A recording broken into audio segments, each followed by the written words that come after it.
La necesidad de artillería realmente no ha cambiado. Es el sistema el que se ha vuelto versátil. Es muy flexible y está disponible 24 horas al día en cualquier clima. La artillería va a permanecer y quizá vuelva a asumir en el siglo XXI la posición dominante que tuvo en los campos de batalla de la Segunda Guerra Mundial.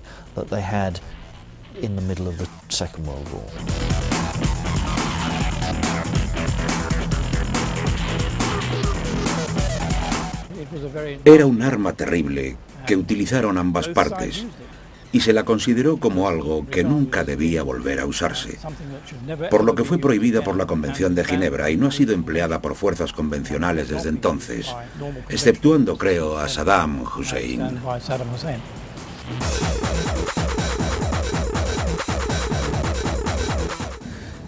Mientras tengas cerradas las compuertas, el mundo puede estallar a tu alrededor y no te va a importar, pero si estalla, bajas el pie y sales corriendo.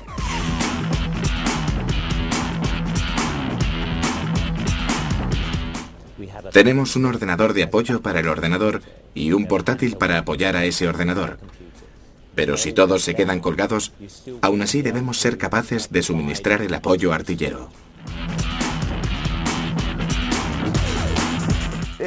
Si la información que se recoge en ese momento es muy importante, puedes sacrificar el avión y dejar el blanco hasta el último minuto o incluso hasta que se le acabe el combustible.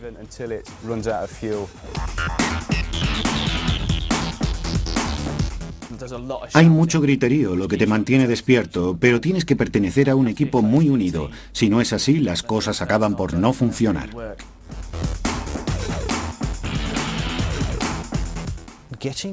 Equivocarse en la selección de blanco y alcanzar a civiles se está convirtiendo progresivamente en algo política y moralmente inaceptable.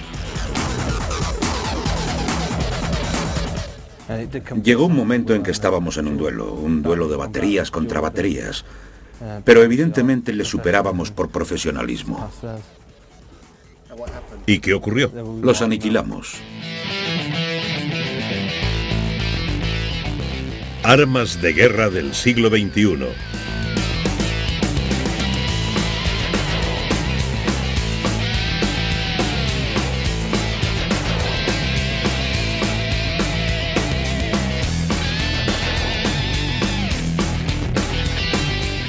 Los dioses de la guerra. El poder de la artillería. La artillería existe desde hace siglos. Para Napoleón era el arma decisiva. Stalin la llamó el dios de la guerra. Pero ¿de dónde viene la artillería? ¿Dónde está ahora? ¿Y qué puede ofrecerle a la guerra del siglo XXI? Los rusos llamaban a la artillería el dios de la guerra. Y ese era un título usado por Stalin. Puede preguntarse por qué es tan importante la artillería en un campo de batalla. Debemos recordar que a lo largo de la historia y en particular en el siglo XX, la artillería se lleva la parte del león en el reparto de bajas. Y me refiero a 2/3.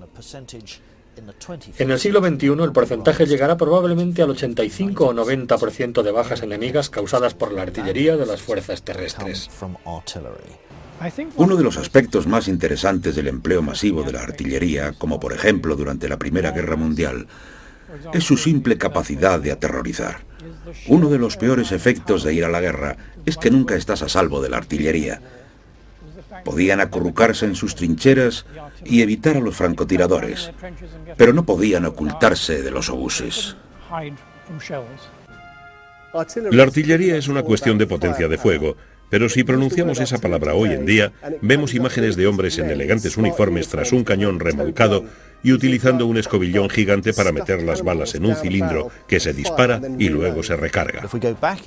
Si nos retrotraemos a la época de Napoleón, y desde luego al principio de la Primera Guerra Mundial, vemos un periodo de unos 100 años en los que la artillería estaba constituida por esos cañones con ruedas de radios, disparando contra un enemigo al que podían ver. Siempre había piezas de artillería en el frente con la infantería en y alrededor de sus posiciones, disparando hacia adelante. Esto daba a la infantería un estímulo moral debido al apoyo pesado que significaba. Siempre se sabía dónde estaba la línea de cañones enemiga, exactamente en el centro de su posición. Cuando disparaban una bala de cañón, lo hacían en general hacia adelante, es decir, con elevación cero en horizontal. Cuando salía la bala, golpeaba el suelo en el primer punto tangente, a 300 o 400 metros, y luego se deslizaba por él a ras del terreno. Si la disparabas en parábola, estamos hablando de una bala sólida, caería al suelo y se detendría ahí. Si se encontrara alguien en ese punto, se quedaría clavado como una estaca, pero al hacerla patinar por el terreno a ras de suelo, podía llevarse por delante multitud de hombres y de caballos. En Waterloo, por ejemplo, una sola bala de cañón acabó con un oficial y 25 hombres de un batallón de infantería. Tenías que ver delante al enemigo, suponer la distancia, preparar la carga, apuntar el cañón en la dirección correcta y disparar. En caso de fallo, se recargaba y se volvía a disparar. La artillería ha avanzado mucho desde los días del Imperio. Como es bien sabido, este AS-90 no es un tanque, es un cañón, una pieza de artillería especialmente devastadora. Muchos lo consideran el mejor del mundo en su categoría. ¿Cómo llegamos hasta aquí? ¿Cómo se desarrolló la artillería hasta convertirse en una destructora sin igual en el campo de batalla y sigue siéndolo? En los siglos XIX y XX la artillería fue enormemente eficaz. Corremos el peligro de olvidarlo. Pensamos en fuego cruzado de mosquetería y en ametralladoras a finales del XIX y principios del XX. Pero en la Primera Guerra Mundial la artillería fue muy eficaz. En la Primera Guerra Mundial hubo una enorme expansión de la artillería por ambas partes, y buena parte de ello se resume en el hecho de que hemos pasado del fuego directo al indirecto. Se ha dado un cambio en la manera de emplear la artillería, desde usarla en el frente con la infantería, disparando contra blancos que pueden verse, a un desarrollo gradual de la artillería detrás de las líneas, disparando contra un enemigo que no se ve. Hay que fiarse de los ojos y oídos de los observadores, que tienen que comunicar sus informaciones a la línea de fuego, lo cual es vital. Cuando se dispara a un blanco, puedes fallar las primeras veces, y luego diriges tus obuses contra el blanco siguiendo las instrucciones del observador.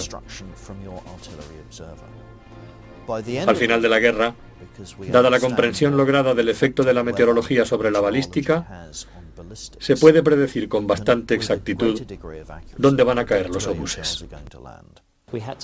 Teníamos que disparar a distancia contra un blanco invisible.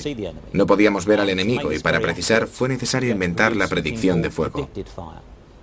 Necesitábamos un buen estudio para saber exactamente dónde estaban los cañones, dónde estaba el blanco, y necesitábamos un buen puesto de observación que pudiera ver el blanco.